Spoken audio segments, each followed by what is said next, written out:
Which Side Podcast is a proud member of the Which Side Media Collective.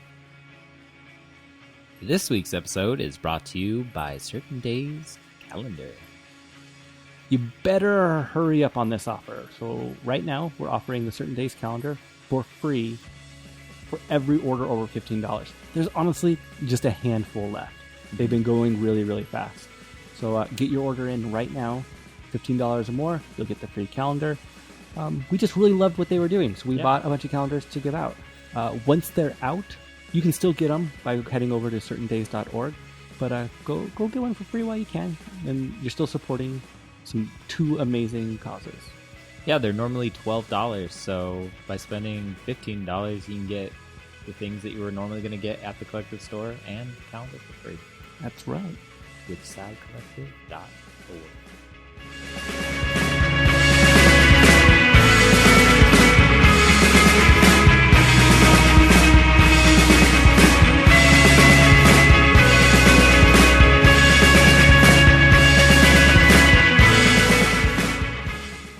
This is episode 210. Yeah, we talked with Jan. Yeah, he's author of Rebel Hell, a disabled vegan goes to prison. A memoir. So, stick tuned for that. Hey Jordan, what news and events do you have going on this week? Standing Rock could still use your support, so help in any way you can, either by going down or finding a local way to help. For the Slingshot this week, November 20th. 1910. I didn't know this one. Sometimes I know these, but not this one. That's when the Mexican Revolution begins. Yeah, didn't know that. Me and my American-centric history. When you're listening to this, I'll be in Mexico. Oh, that's right, huh? Mm-hmm. Viva la Mexico? Sure. Is that what it is? That how that? Did I butcher that enough? For a gringo, yeah. Yeah, okay. I sincerely hope you enjoy this episode. Which side are you on? Which side are you on? Which side are you on? Which side? Which side are you on? Which side are you on? Which side are you on? Which side are you on? Which side are you on?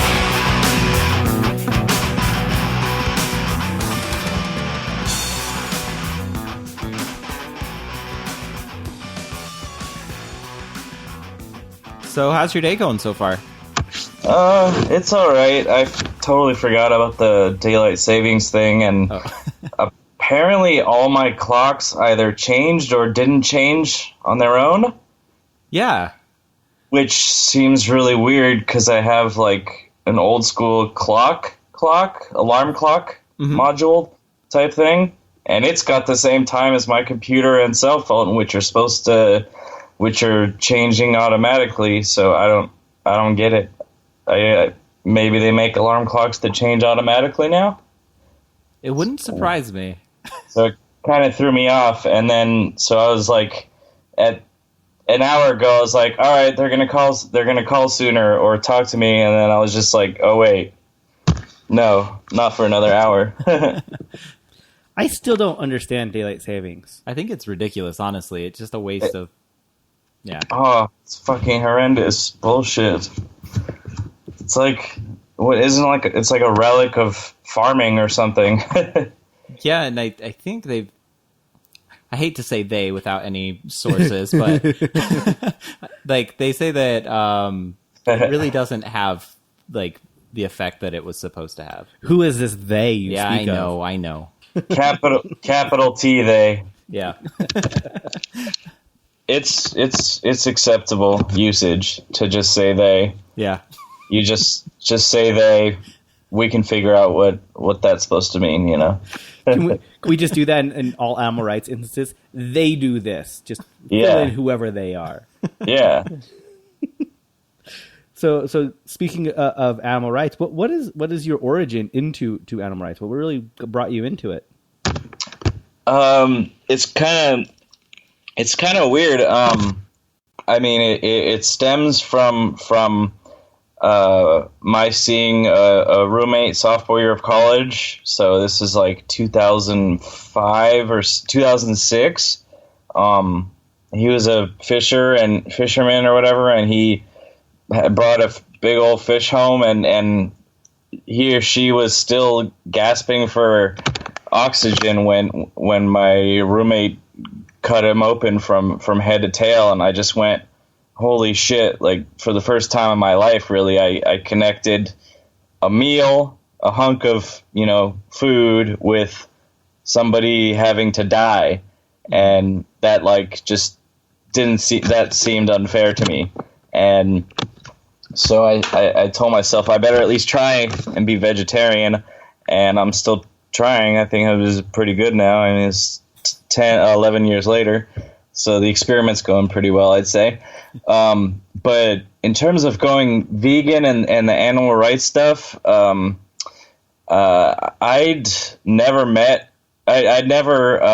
didn't know any vegans when I started thinking about it. I'd met some before, but like they weren't in my life anymore, just like in passing. And but I began to think to myself, if I'm going to advocate for animal rights, I better at least try and be vegan. And so I tried, and I went to I was at UC Irvine, and this is 2007, 2006, so a little over 10 years ago, and I went to the local natural food store and found some of Fabe's, like, organic naturals or something, the cookies, and they were bomb as buck. And I was like, okay, if they can make vegan cookies this good, then there's no excuse. I got to be vegan.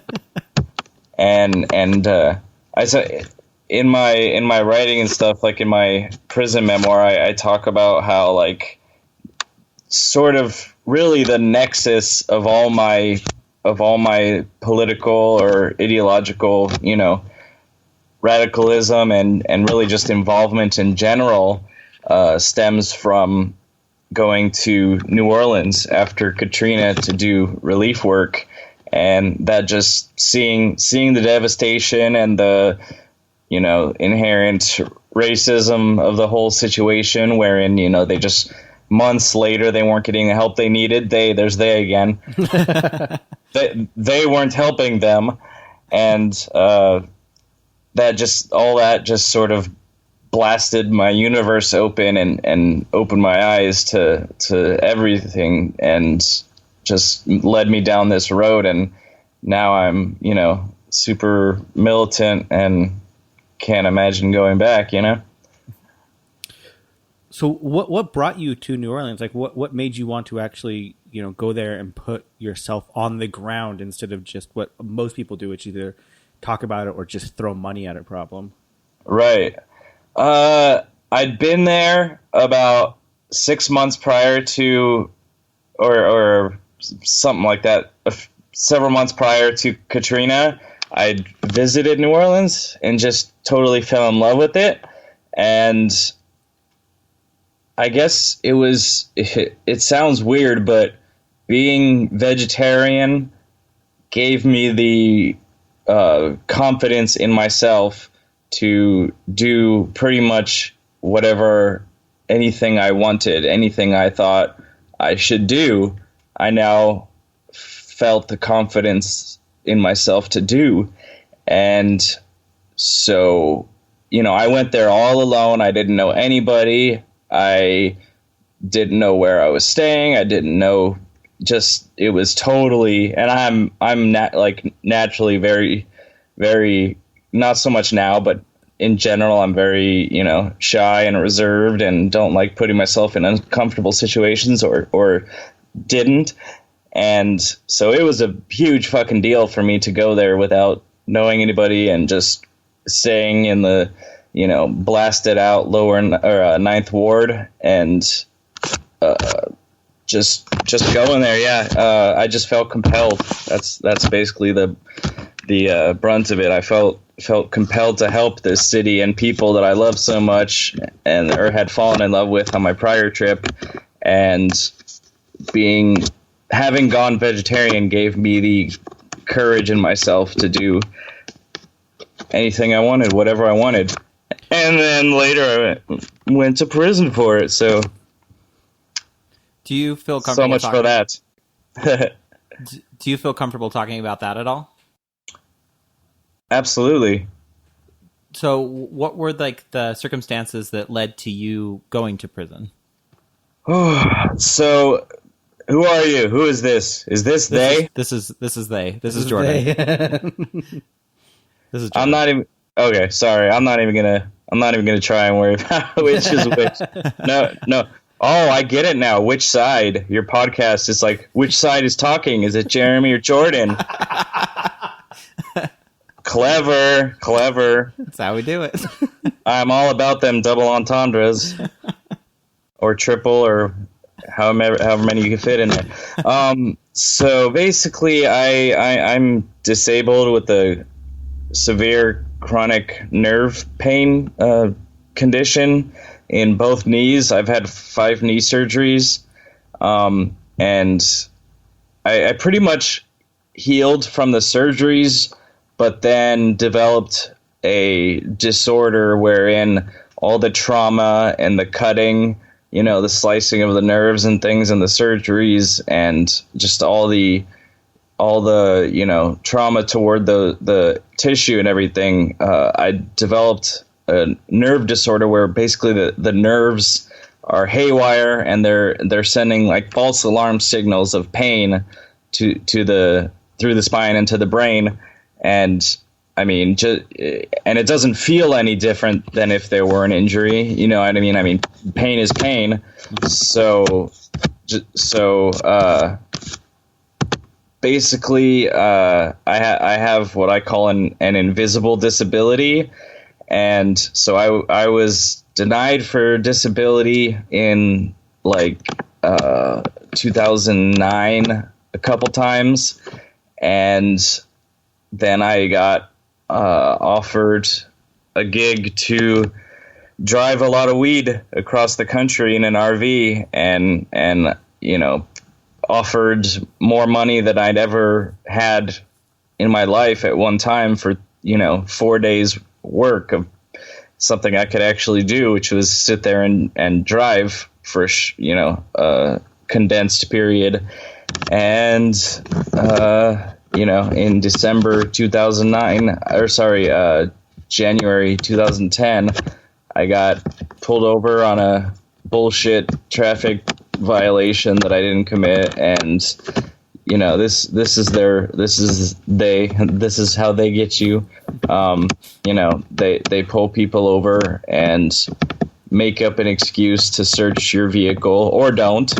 They justify it post facto. Mm-hmm. And it was a textbook illegal search and seizure, but I mean they found the 53 or so pounds, and I ended up eventually spending almost 2 years in Illinois state prisons.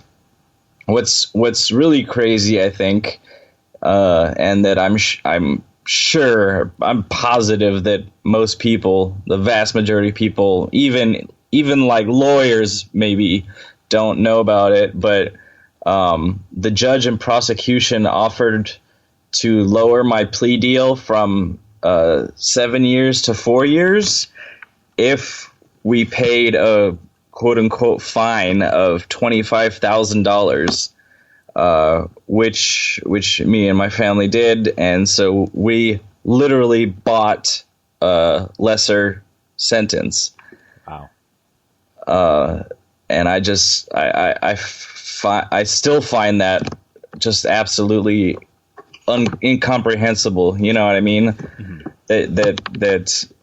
It really just kind of lays bare the charade of the whole thing, that you could buy a less severe prison term.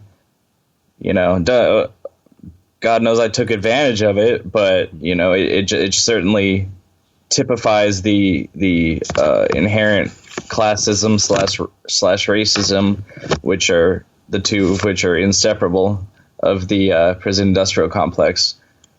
Definitely. I've never actually heard of that. I don't know why that is new to me. It doesn't surprise me at all, but it just like you said, it shows just how there is a war on poverty, which is inherently a war of racism, right? So. Yeah. Yeah, I don't think you're not the only one that's never heard of it. I have talked to, I don't think anybody who's said, oh yeah, I know about that, except my lawyer. He was like, yeah, I had a client who had 6 kilos of cocaine and he paid $70,000 and walked with time served or some shit like that. It's like, oh, how nice. Jesus. Yeah. I mean, certainly every anarchist-minded person, like-minded person that I've told this to was not surprised by it, or rather, they didn't know about it, but they weren't surprised by it. They're like, oh. Yeah, I've never heard of that, but that doesn't shock me at all. Of course, like what the real shocking thing for people, I think, is how downright blatant it was. You know what I mean? It was just straight up the judge and prosecution. I don't know who it was, but my lawyer. It was through my lawyer. My lawyer said, "Hey, they are saying you could." Your plea deal will be lowered from 7 years to 4 years if you pay $25,000. So it was so blatant. There's nothing under the table about it, which I guess in a way, what do you call it? I in a way sort of makes it seem like legitimate. But it's so not that there's no way to legitimize such an unbelievably farcical, legal mechanism. You know what I mean? Mm-hmm. I mean, it would kind of make sense, like when you see a lot of these like white collar crimes where they get next to no sentence for something they've done, because they have the money to pay it. It's true. Yeah. Right, and. I mean, I one of the things I came up with for the book was that Lady Justice, that like the image of Lady Justice with the scales. Mm-hmm. In the popular imagery, she's blindfolded. And which means, she's supposed to be, blind to, outside factors or, basically just unbiased, right? But I say that if she's blind, that means her hearing is even better, and money doesn't talk. It fucking screams. So, she may be blind, but she can hear money talking. That's for damn sure. And that's what a lot of the American justice system comes down to is money, which so much of American politics and everything, almost everything, So what made you want to actually write the memoir after you got out? After I got out, dude, I started within like 6 weeks of getting locked up. I'd already started writing the memoir. I've been writing novels since I was 17. I'm 31 now, and I just knew that I had a very unique opportunity wherein, they weren't, they were locking up me, and I have a very large amount of, both writing, experience and education, but also experience in general in terms of, sort of grassroots, political advocacy and that sort of thing.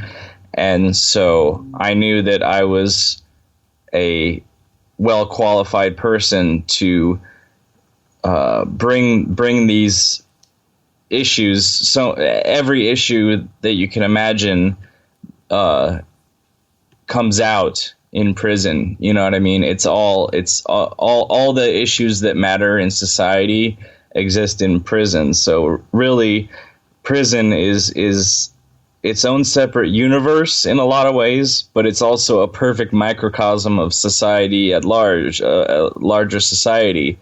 So I, wanted to reveal these things to people who, might otherwise not see it or maybe might not care. So I approached it with a sort of novelist's or narrative eye, and I think it made for not just an important story, but a good story narratively. It's interesting. So, and that's so important. That's you gotta get people reading shit. No matter what it's about, you want them to care, to be invested, because you can, stand on a soapbox, which I mimic in my book, but nobody's going to care. But if you deliver the message to them in a interesting, engaging package, then they'll be much more likely to take the message to heart. What was that prison experience like for you? Like dealing with things like the racism or other issues that develop in prison? Yeah, it was hard. I mean, it was, few of the expected things that people think about when they think prison were a big deal.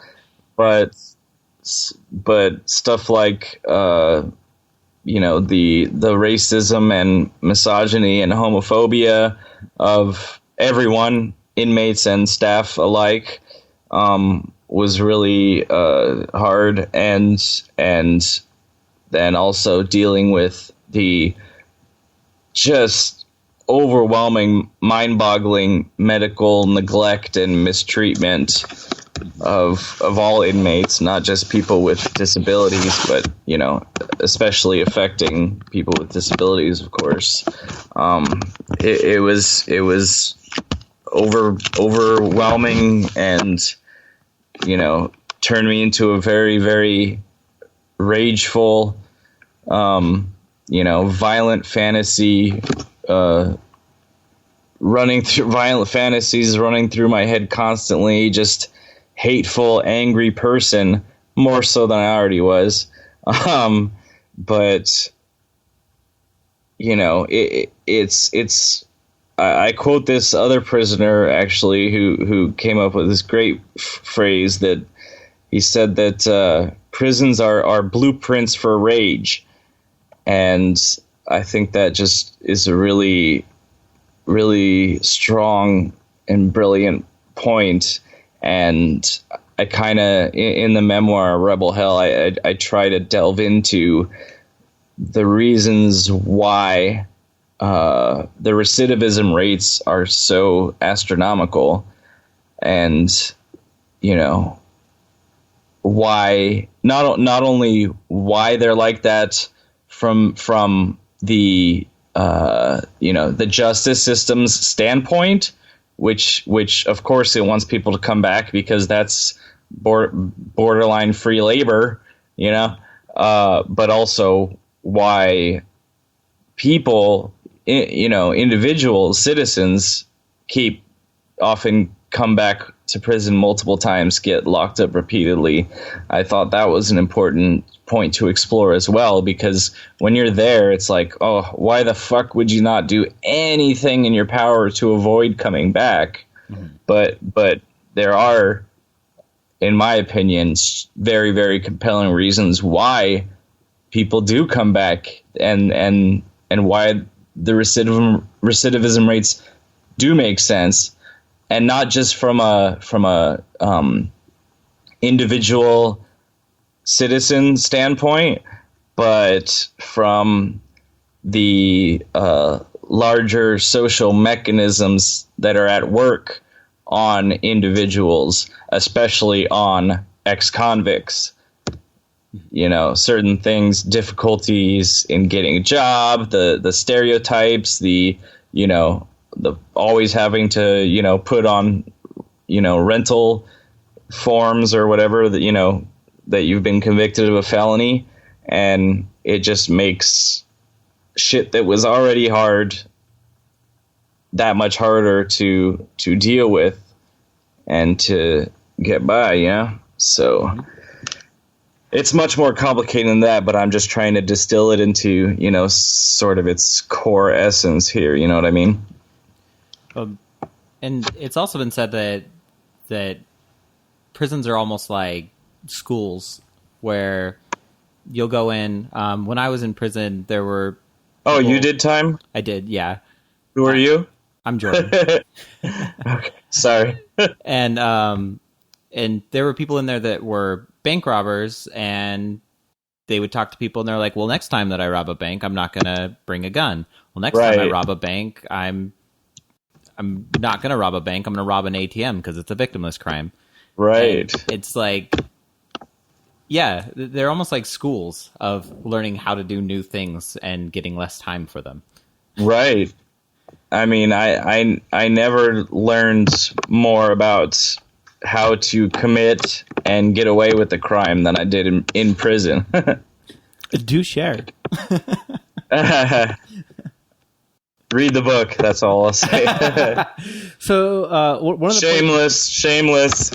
Yeah, of course.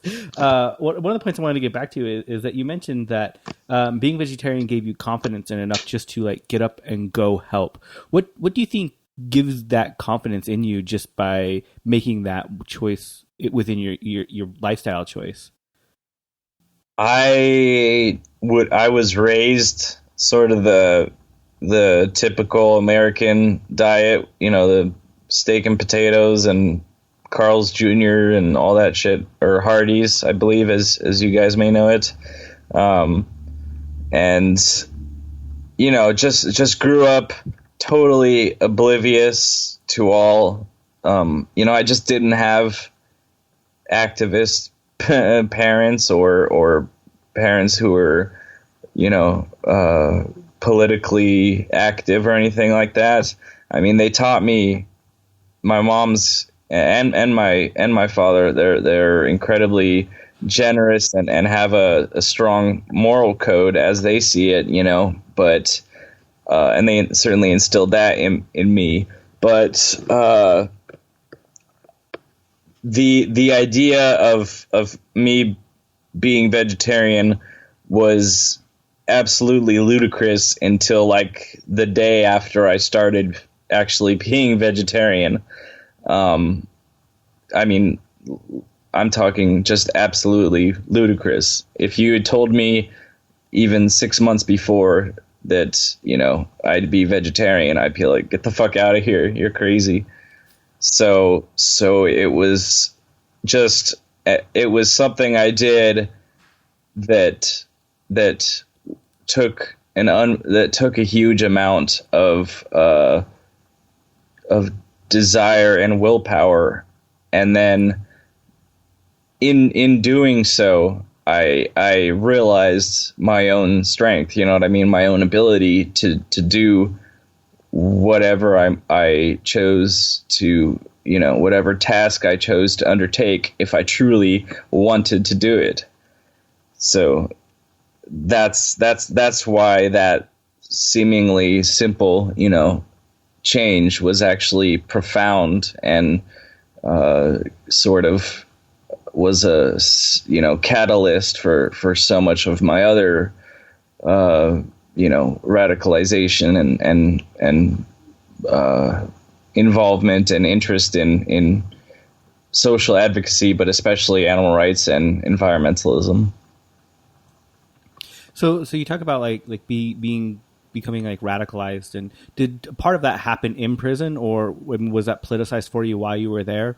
Because Jordan's talking about schools, and I know a lot of times that is a place where people, first learn about the politicization of the prison industrial complex, really what it's about, and get that same kind of schooling and becoming, radicalized that way. Right. I would say that I went into prison already super radical and militant. I mean, however you want to define it, it's, obviously you could define that a lot of different ways, but basically I went in having already been politically radicalized. All it did was enhance all those things I already felt or thought I knew or knew.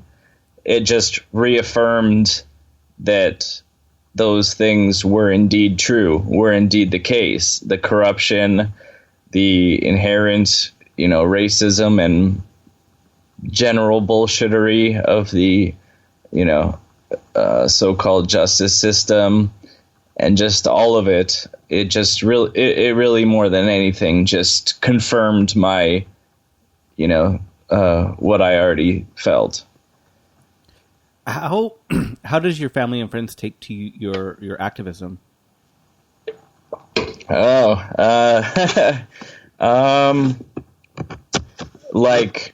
mean when I first started getting involved, kind of thing, or what? Yeah, like how did they take it when you first got involved, and kind of what it's morphed into today? They were generally supportive for the most part, although I'd say kind of mystified to a degree. Just they I guess just didn't understand it because they come from a very different place. Not to put them on blast or anything, because I come from the same place, obviously as they do, but I've developed into a different sort of person with a different sort of mindset. But I mean, let's be honest, they came out of white middle class bourgeois, America, and sort of just stayed there for the most part. But I did things to extricate myself from that mindset to a large degree. I mean, you could never totally get rid of your enculturation, I don't think, but you can do your damnedest to try and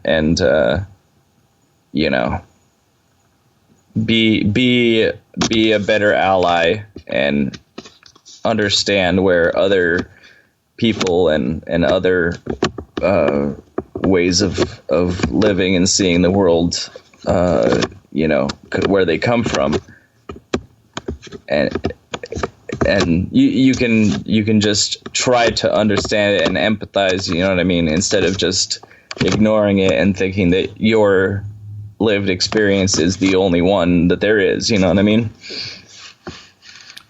I did want to talk about some of your undercover work as well. Sure. Do you want to kind of give us a brief overview of that? You're talking about the cruelty investigations? Yeah. Because I've gone undercover so much, for in so many different ways.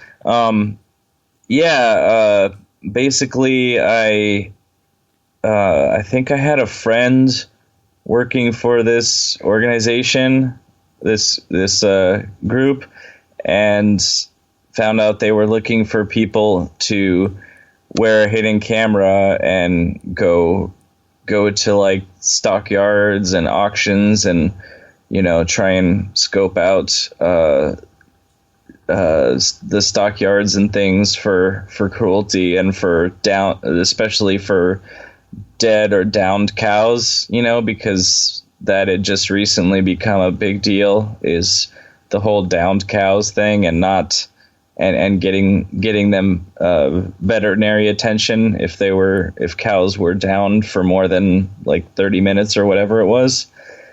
And so basically I heard about the need that they had, the desire for people going in, and I thought, what a great experience, and so I jumped at it.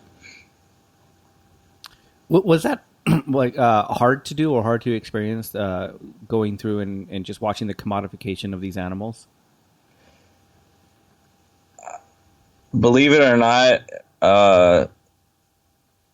I mean, all cruelty to animals is terrible and hard to watch. I saw young piglets getting prodded and kicked in the face, zapped with electrical, whatever those bolts or zapper gun things are, things like that. But I have this sort of ability, this mechanism in my head to that I can just flip where I'm playing a part, you know what I mean? And stuff no longer affects me like it would if I were just to go in with my usual outlook. I mean, I'm kind of a pretty damn sensitive and emotional person, but I can flip that switch and just be somebody completely different, just totally cold and calculating and doing what needs to be done. It ties in with with my willingness to do illegal, with the trafficking stuff and other stuff before that. Obviously I'm retired, but it's an ability to put, in the case of the undercover investigations, put the cruelty and the animals as individuals out of your mind and just think of it as, I'm just, this person, who's here to check out horses for his dad or whatever my story was. And that's it. And I don't care otherwise. That's all I care about. That's all I'm thinking about. Or, there's no weed in my vehicle. You know what I mean? I'm just driving to see family or whatever my story may be.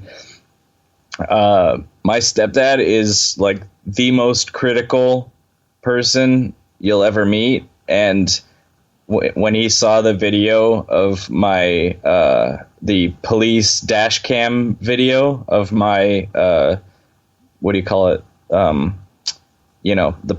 Getting pulled over and interviewed or what, not interviewed, but, interrogate the cop asking me questions and sitting in his car with him while he wrote the warning, which was actually him waiting for the drug sniffing dog to get there, though I didn't know that till later, of course.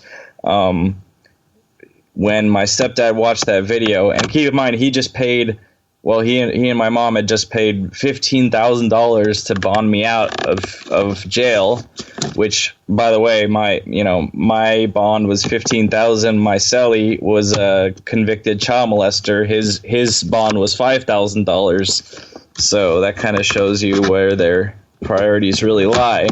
But we were watching the video of my arrest and my interrogation and everything, and my stepdad goes, "Jesus Christ, how were you not more nervous? How were you not just shitting yourself nervous? And you look completely calm.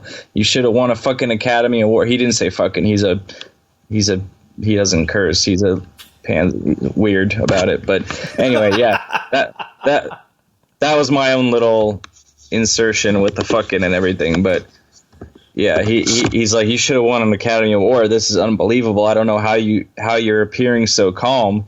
And it's just in a lot of ways it's fucking awful that I have this ability, but it has served me in my undercover investigations, in prison, committing illegal activity, etc. So when it comes to animal rights, one of the things that I always like to talk about is, what is something you see going on within the greater animal rights community that you would wish would just fucking stop? Like, just something that's going on that you're like, God, we just shouldn't have that in our community. Pacifism. And anything remotely related to it. I mean, what were you going to say? Oh, I wholeheartely agree, but I just want to know, like, what. I mean, that was very quick to the draw on that. So yeah, well, I mean, it's so pervasive, you know, and it's not even the what we call, you know, the kumbaya vegans that engage in this line of thinking that needs to fucking die immediately.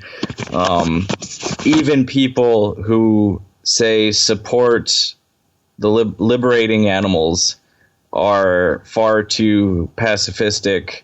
I mean, listen, let's just be real. Like, so many vegans and animal rights people call it a Holocaust, right? Would you agree with that? Yeah. That a pretty decent percentage of people refer to it that way, or certainly think of it that way. Mm-hmm. Would you? I mean, let's fucking, if it's a Holocaust, treat it like one, or shut the fuck up about it being a Holocaust. You know what I mean? Treat it like one, if not in your own actions, then in what you advocate and support. You know what I mean? Mm-hmm. I did a fundraiser selling my first novel for Walter Bond, who's in prison for some ALF arsons and stuff, and he wrote a really damn good book called what's it called? Always Looking Forward, and he talks about some of this stuff, and it's really, really good, and I recommend it. But this idea that we can just... what it stems from, I mean, ultimately, is that the brutality isn't happening to us or to our loved ones, including our companion animals. If it were, we'd be acting a whole fuck of a lot differently. But because it's happening to, you know, animals, and it's far away and we often don't see it, we're not confronted with it, we can sort of compartmentalize it into abstract numbers and just think, oh, you know, if we leaflet and it's 10,000 leaflets and get several hundred people to go vegan, then they'll get people to go vegan, and that'll reduce the number. It's like, come on, like, during the Holocaust, were people's entire resistance, did their entire, the entire bulk of their resistance come down to boycotting products made from Jewish skin and fat and stuff like that? No, like, they physically, actively resisted, and in my opinion, that is the only thing that has any chance of stopping the Holocaust of animals anytime remotely soon, anytime before industrial civilization collapses. So I think we need to be talking about more militant tactics and strategies and what might work and what might not, and certainly need to be supporting them. And in fact, while in prison, that was, probably just from a practical standpoint, that was probably the most militant mindset or emotional state I've ever been in.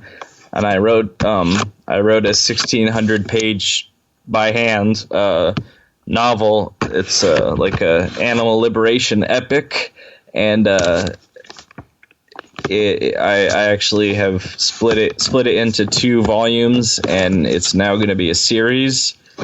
But it follows a group of underground liberators, and they, it's just ultra militant. And, because I'm disabled, all of my, pretty much at this point, as bad as it's become in the last 5 years or so, the vast majority of my activism has to, of necessity, come via my writing.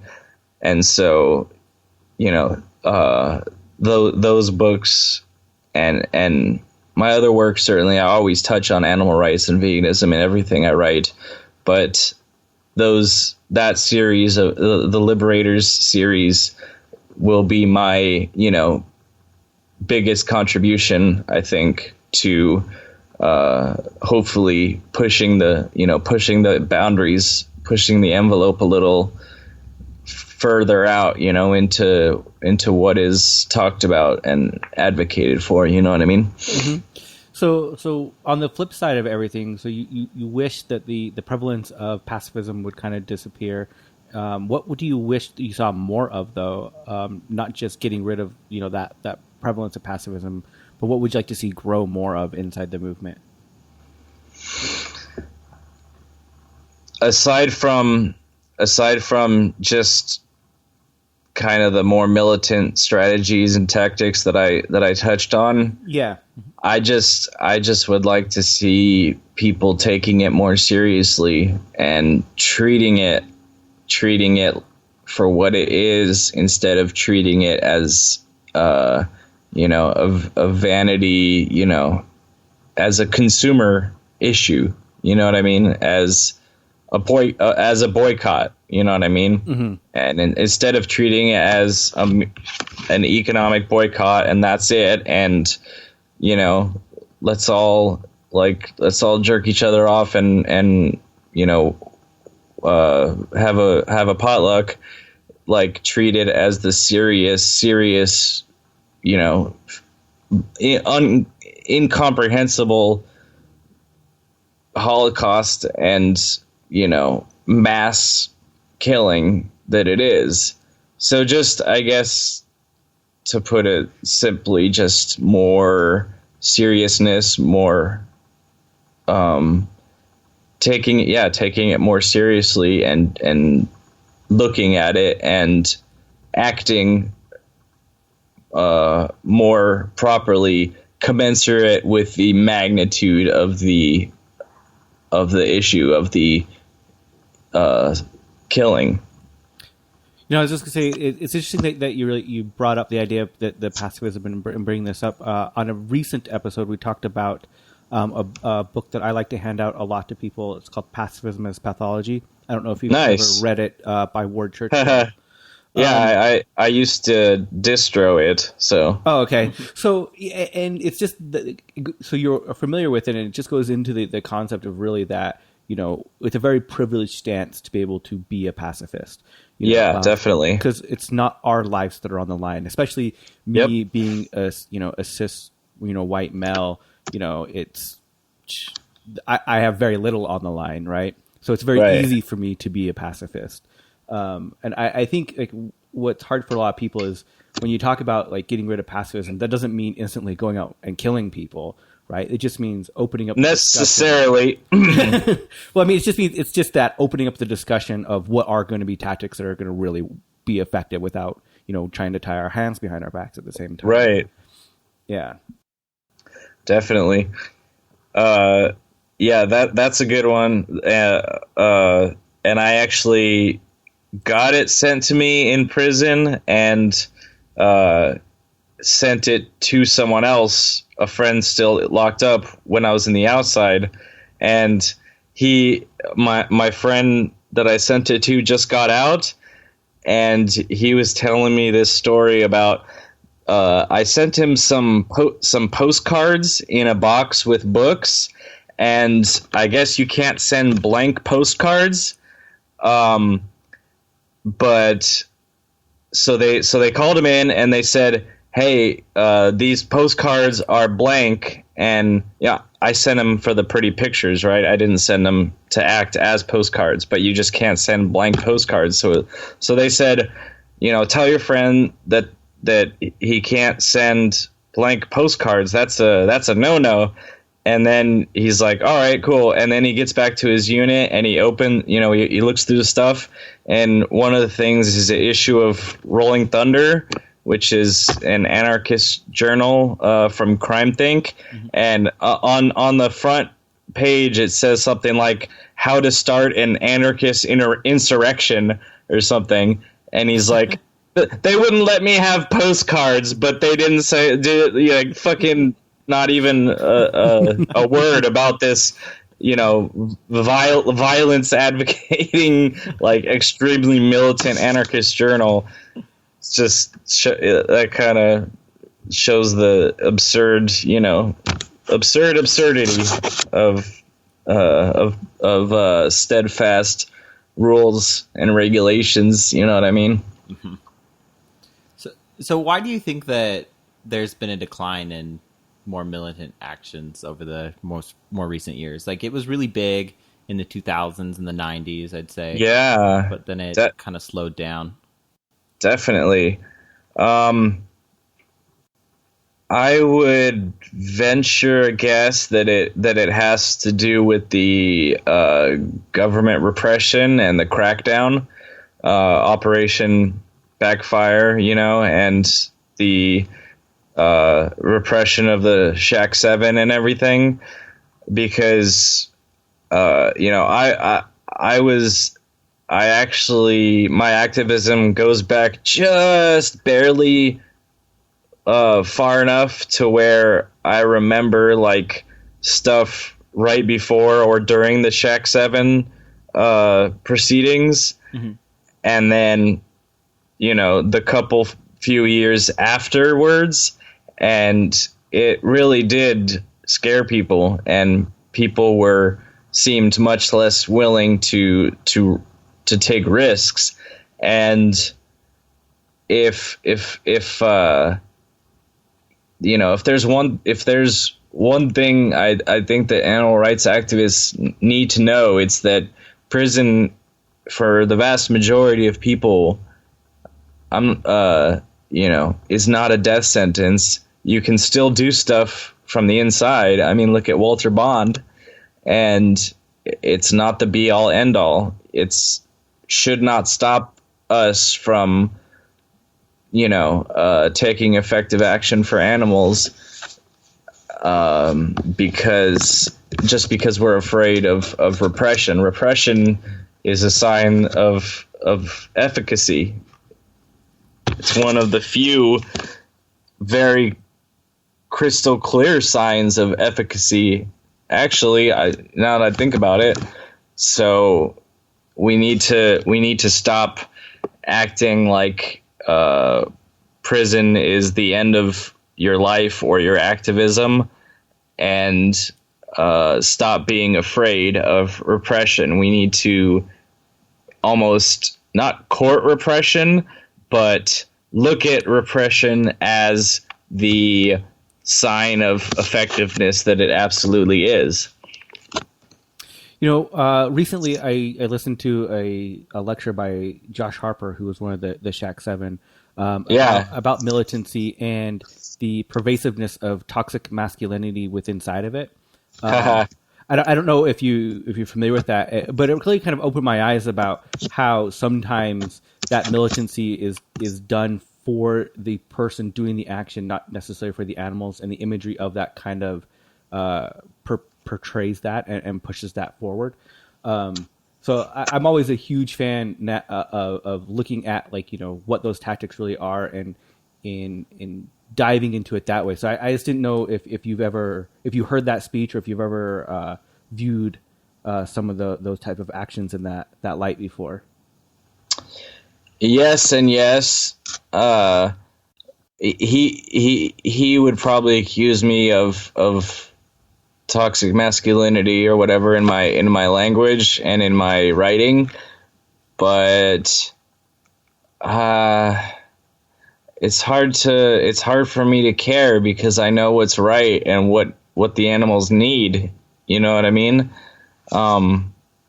So I guess what you're talking about though is like the rhetoric and like what more about it being like a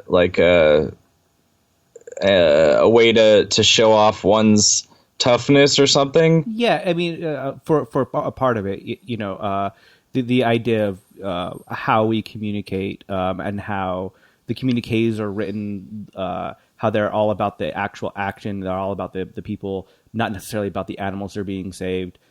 Even whether or not they're, I think there should be a viable discussion of whether or not communiques should even be a part of it anymore, right? And really just taking these actions for the animals and making the animals the center instead of the activists the center. Ah, okay. Well, I'm behind that then. I can get behind that, sure.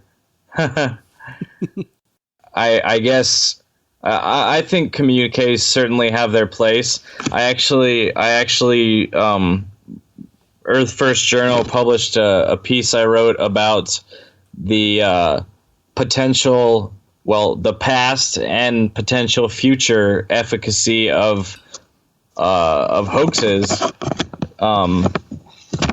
If you want to learn about it, I mean, just look up the Palm Wonderful campaign.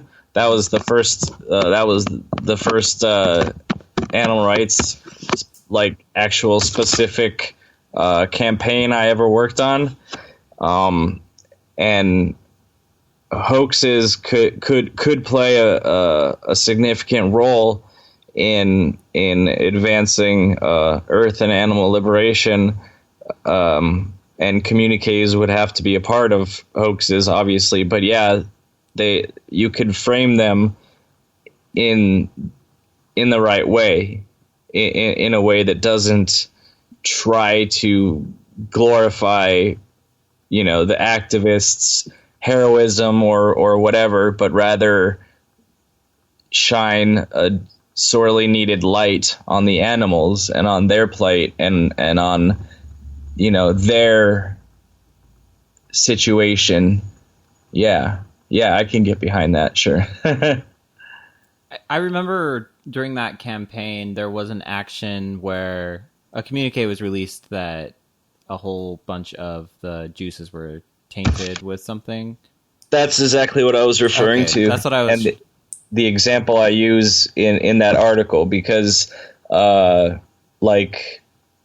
within days of that communique, Whole Foods, or maybe it was Whole Foods said they were going to take all palm products off the shelves by X date, a few weeks after that, if they didn't stop animal testing, and the next day Palm announced that they were going to stop. So they certainly can have their place, but probably Josh Harper is right when he critiques the focus on the activists' valor and things like that, rather than on the animal's plight. Well, I can't believe it's already been an hour. What are some ways that people can find your memoir and your other writings? Yeah, if people can get my name down, then they can find me anywhere and everything. I mean, if you go on Amazon and search my last name, Smitowicz, my stuff is the only thing that comes up out of all their millions of products. So, hooray for having a ridiculous Polish last name. So it's Jan, Jan Smitowicz, Smitowicz, and that's everything. That's my website's jansmitowicz.com. Twitter, Jan Smitowicz, Facebook, Jan Smitowicz, Amazon, search Smitowicz, all that stuff.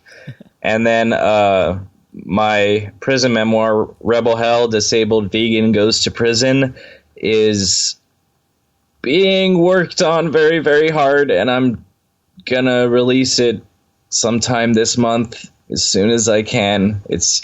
I've had some medical issues come up that were unforeseen, and I've had to delay the release slightly, but it will be coming out very soon. So if people are interested, they can sign up for my email newsletter, which will get them like really good deals and exclusive sneak previews and content and stuff like that, or just keep an eye on my website, because it will be coming out by the middle or so of this month.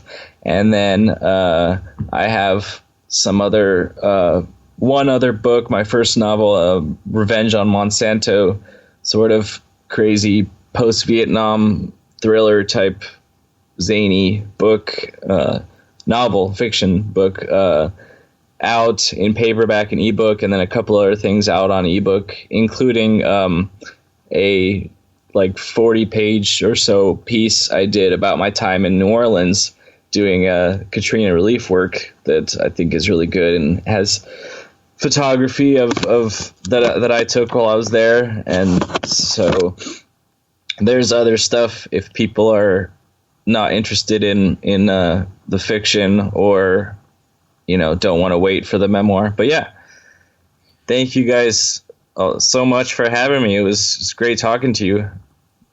Well, we end every episode saying fuck, shit, damn. Would you mind saying it for us this week? What was it? Fuck, shit, damn. Fuck, shit, damn? Yeah. Yep, that's it. Okay. Fuck, shit, damn. Oh, fuck. What? Shit, damn. Oh.